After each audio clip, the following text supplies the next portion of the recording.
Olá, meu amigo e minha amiga. Hoje estaremos estudando o capítulo 8 do livro de Apocalipse. Os capítulos 8 e 9 apresentam a terceira cadeia histórica do livro.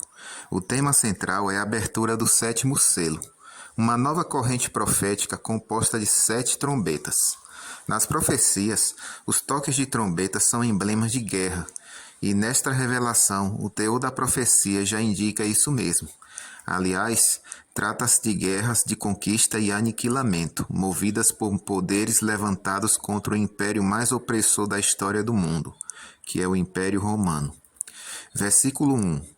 Quando ele abriu o sétimo selo, fez-se silêncio no céu por cerca de meia hora. Que acontecimento será este que fará com que cessem os coros e as orquestras celestiais por quase meia hora? Em sua segunda vinda, Jesus virá acompanhado de todos os anjos do céu. Assim sendo, haverá silêncio no céu enquanto não regressarem com os salvos de todos os tempos. A meia hora de silêncio no céu não será literal, mas profética, como o resto do Apocalipse. Para sabermos o tempo exato de quase meia hora profética, temos que dividir um dia profético por 24 horas. Um dia profético equivale a um ano, ou melhor dito, 24 horas proféticas. E mais ainda, o ano profético compreende 360 dias literais. Agora, para termos o tempo exato de quase meia hora profética, teremos que, em primeiro lugar, dividir 360 dias por 24 horas, e o resultado da operação será 15 dias. Quer dizer que uma hora profética equivale a 15 dias literais. Então, meia hora profética equivale a 7 dias e meio. Como a profecia não fala em meia hora ou 7 dias e meio, mas em quase meia hora, isto é exatamente 7 dias, ou seja, uma semana. Eis o tempo que Jesus levará para vir buscar os salvos e regressar ao céu. Versículo 2. E vi os 7 anjos que estavam em pé diante de Deus, e lhes foram dadas 7 trombetas. Profeticamente falando, trombeta é o símbolo de guerra ou de graves acontecimentos políticos. Como as 7 igrejas revelam a condição interna e os 7 selos a condição externa da igreja cristã, as 7 trombetas demonstram evidentes guerras ou juízos que desabariam sobre os seus opressores, a começar com os primeiros que foram os romanos, Roma pagã ocidental e Roma cristã oriental. Versículo 3. Vejo outro anjo, e pôs-se junto ao altar, tendo um incensário de ouro. Foi-lhe dado muito incenso, para oferecê-lo com as orações de todos os santos sobre o altar de ouro, que está diante do trono. Versículo 4. E da mão do anjo subiu diante de Deus a fumaça do incenso com a oração dos santos. Antes dos 7 anjos saírem diante de Deus para cumprirem a sua missão, uma nova cena é apresentada na visão. Um novo anjo surge, não com trombeta, mas com um incensário de ouro, pondo-se junto ao altar. No céu há um único altar, aliás, o do incenso, que se encontra no primeiro compartimento, ou lugar santo do santuário. Mas quem é o anjo que se apresentou junto do altar para ministrar o incenso? Um anjo comum não pode exercer funções de sacerdote. Pelo fato de um sacerdote ser um mediador entre o pecador e Deus, e os anjos jamais foram designados como tais. O mediador entre o pecador e Deus é um só, Jesus Cristo. Daí o anjo ministrante da visão ser o próprio Senhor Jesus. Não só porque já o vimos noutra visão ministrando no santuário, mas porque a revelação o apresenta também como um anjo, o anjo do concerto. Se pudéssemos ser transportados ao santuário de Israel, veríamos ali o sacrifício contínuo dos sacerdotes. Todos os dias um deles tirava fogo do altar e, enchendo o incensário, queimava o incenso. Enquanto a fragrância permeava o acampamento, ela servia como um chamado à oração. Em um dia do ano, o dia da expiação, o trabalho era desempenhado apenas pelo sumo sacerdote. Enquanto ele oferecia o incenso sobre o altar, a congregação, em atitude solene, do lado de fora do santuário, dedicava-se à oração. Jesus Cristo, nosso sumo sacerdote celestial, ainda faz intercessão por nós no santuário celestial. Nossas orações sobem até ele como um suave incenso. Versículo 5 de Apocalipse 8. Então o anjo tomou o incensário, encheu-o de fogo do altar e o lançou sobre a terra, e houve trovões, vozes, relâmpagos e terremotos. O mesmo fogo do altar que produz a nuvem de incenso que sobe para Deus com a oração dos santos é lançado na terra, produzindo efeitos tremendos. A mesma graça que absolve o pecador torna-se condenação ao ímpio. Para os justos, o ato do lançamento do fogo do altar sobre a terra indica que a obra da mediação terminou. Não mais será oferecido incenso pelas orações. Por pouco tempo, os justos terão que viver sem mediação, até o aparecimento de seu Senhor para arrebatá-los da terra.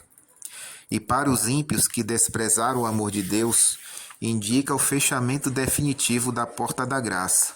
Por isso, após o lançamento do fogo do altar sobre a terra, seguem-se vozes, trovões, relâmpagos e terremotos, anunciando a recompensa dos ímpios. As mesmas cenas são descritas em outras visões do Apocalipse. Versículo 6. Então os 7 anjos que tinham 7 trombetas prepararam-se para tocar. Nos tempos bíblicos, a trombeta era usada para convocar grandes reuniões do povo. Isso está em Levítico 23, versículo 4. Ou para anunciar a aproximação de uma grande calamidade ou guerra. As 7 trombetas anunciariam guerras ou juízos que desabariam sobre os opressores de todos os tempos da Igreja de Deus na terra. Segundo as profecias bíblicas na era cristã, o inimigo do povo de Deus é Roma. Primeiro a pagã, depois a cristã e por último a papal. Por isso, as 4 primeiras trombetas se referem ao colapso da Roma pagã no Ocidente, as 2 seguintes a derrota da Roma cristã no Oriente, e a 7ª é o colapso da Roma papal e de todos os persistentes inimigos da Igreja de Deus. A profecia de Daniel 2 fala acerca da divisão do Império Romano, representado pelas pernas de ferro, através da divisão da Europa, representada pelos pés e dedos. Cada trombeta que soou era como uma martelada na estátua de Daniel capítulo 2. Até 1844, data em que a mediação através da apresentação do incenso fora realizada no lugar santo do santuário, Roma foi indiscutivelmente o poder inimigo único da Igreja de Cristo, sendo que deste ano para cá, outros poderes fizeram-se também abertos adversários da Igreja de Cristo, os quais cairão pelo toque da 7ª trombeta com o resto de Roma. Verso 7. O primeiro anjo tocou a sua trombeta e houve saraiva e fogo misturado com sangue, que foram lançados na terra. Foi queimada a 1/3 parte da terra e 1/3 parte das árvores, e toda a erva verde. Naqueles dias, quando João recebeu a revelação, somente 3 partes da terra eram conhecidas. Primeiro, a Europa, tendo Roma por capital. Segundo, a Ásia, ou Oriente, tendo Constantinopla por sede. E terceiro, a África, tendo Cartago por cidade líder. Esta era também a tríplice divisão do Império Romano, naqueles dias. É por isso que as primeiras trombetas indicam essas 3 partes da terra, quando não eram ainda conhecidas a América e a Oceania, que completam hoje as 5 partes ou 5 continentes do mundo. Portanto, aqueles 3 continentes compunham todo o Império Romano. Sucede que o Império Romano foi dividido em 3 partes, entre os 3 filhos de Constantino. Constâncio ficou com a Ásia, Constantino II ficou com parte da Europa, e Constante ficou com a Itália e a África. Assim, cada uma dessas divisões do Império Romano representava uma 1/3 parte do mundo então conhecido, como mencionado na profecia. A primeira trombeta, Alarico e os visigodos. Alarico com seus visigodos foi o primeiro terrível inimigo de Roma a atacá-la. Ele continuou os ataques até que quebrou a espinha do poder romano. Seus constantes ataques eram como um granizo estilhaçando a estátua de Daniel 2. A cidade de Roma foi cercada no ano 410 d.C. Alarico costumava atacar pelas montanhas, queimando tudo que encontrava pelo caminho. Cidades inteiras e vilas foram queimadas e o sangue escorreu pelas ruas. Versículos 8 e 9 diz: O segundo anjo tocou a trombeta e foi lançado no mar como que um grande monte ardendo em fogo, e tornou-se em sangue a terça parte do mar, e morreu a terça parte das criaturas viventes que havia no mar, e foi destruída a terça parte dos navios. A segunda trombeta, Genserico e os vândalos. O primeiro ataque foi por terra, o segundo pelo mar. Os exércitos germanos de Genserico, rei dos vândalos, atacaram Roma. A segunda trombeta trata de uma batalha naval. Eles causaram tanto estrago que até hoje utilizamos a expressão vandalismo. Genserico caiu sobre Roma como uma montanha em chamas, deixando destruição desde Gibraltar até a foz do Nilo. Os vândalos levaram os candelabros dourados que Tito saqueara do templo de Jerusalém. Os ataques de Genserico, fiéis à profecia, foram quase todos pelo mar. Em uma noite, ele destruiu metade dos navios que pertenciam a Roma. Na Batalha de Cartago, destruindo 1.113 navios e matando mais de 100.000 homens. Versos 10 e 11. O terceiro anjo tocou a sua trombeta e caiu do céu uma grande estrela, ardendo como tocha, e caiu sobre a terça parte dos rios e sobre as fontes das águas. O nome da estrela era Absinto. A terça parte das águas tornou-se em Absinto, e muitos homens morreram das águas que se tornaram amargas. Terceira trombeta é Átila e os hunos, que são os bárbaros. O primeiro ataque ao Império Romano foi feito por terra, o segundo pelo mar, e o terceiro é pelo rio. Na expressão a terça parte dos rios está claro que a grande estrela iria cair sobre os rios Danúbio e Reno, que abastecem os principais rios do continente. O terceiro ataque foi feito pelos hunos sob o comando de Átila, cujo apelido era o Flagelo de Deus. Enquanto Genserico e os vândalos atacavam pelo mar, a invasão dos bárbaros, chefiados por Átila, começou pelo rio Danúbio, destruindo tudo que encontrava pelo caminho. Átila se gabava de que onde ele pisava a grama não crescia mais. Ele veio pelos grandes rios, o Reno, na França e na Itália, o Pó e o Danúbio. A batalha mais importante foi na França, ou Gália, como era chamada, no ano 451 d.C. No total, 300.000 homens morreram nessa batalha e ali a Europa foi separada da Ásia. Tão subitamente como apareceu, Átila desapareceu. Esse mistério foi comparado a um meteoro que aparece de repente como uma grande estrela cadente e então desaparece. Muitas pessoas morreriam nos rios e riachos daquela parte da terra, como se uma estrela sinistra caísse nas águas, e elas se tornassem amargas como o absinto. O absinto é uma planta muito amarga e que exala um cheiro forte e penetrante, como amargas foram as consequências da queda da grande estrela na região prevista pela profecia. Versículo 12 e 13 diz: O quarto anjo tocou a sua trombeta e foi ferida a terça parte do sol, a terça parte da lua e a terça parte das estrelas, de modo que a terça parte deles se escureceu. A terça parte do dia não brilhou, e semelhantemente a da noite.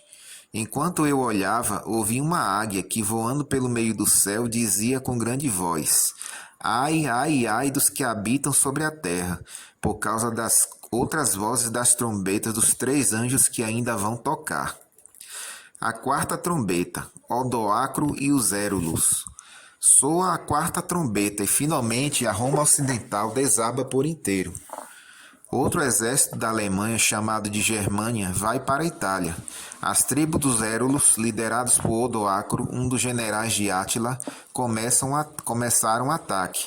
Esses lenhadores da Germânia penetraram bem no coração do Império Romano, tiraram o rei do trono e Odoacro colocou a coroa em sua própria cabeça. As luzes de Roma começaram a se apagar. O imperador era referido como o sol e os senadores e cônsules como estrelas. Em primeiro lugar, o imperador foi destronado, de acordo com a profecia de que o sol se apagaria. Os senadores e cônsules continuaram a brilhar por mais um tempo, e então a escuridão cobriu totalmente a rainha das nações, Roma. A queda do Império Romano do Ocidente no ano 476 d.C., sob a espada de Odoacro, deu por encerrada a história do que foi o cruel Império de Ferro. Roma perdeu a glória que desfrutou por mais de 12 séculos, de 753 a.C. a 476 d.C., de ser a metrópole do mundo. Então a segunda profecia se fez noite completa no Ocidente romano. A ideia parece ser que os astros seriam feridos durante a terça parte do tempo em que brilhavam, e não que a terça parte deles seria ferida de maneira que brilhariam com 2/3 do seu brilho. Portanto, uma terça parte do dia e uma terça parte da noite se escureceriam. Esta figura aplicada às divisões do governo romano pode descrever a extinção sucessiva dos imperadores, senadores e cônsules.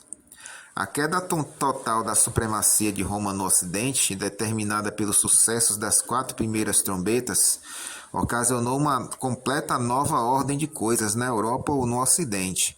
Surgiram novas formas de governo, novos países, novos líderes políticos, novas leis, novas línguas e novos costumes.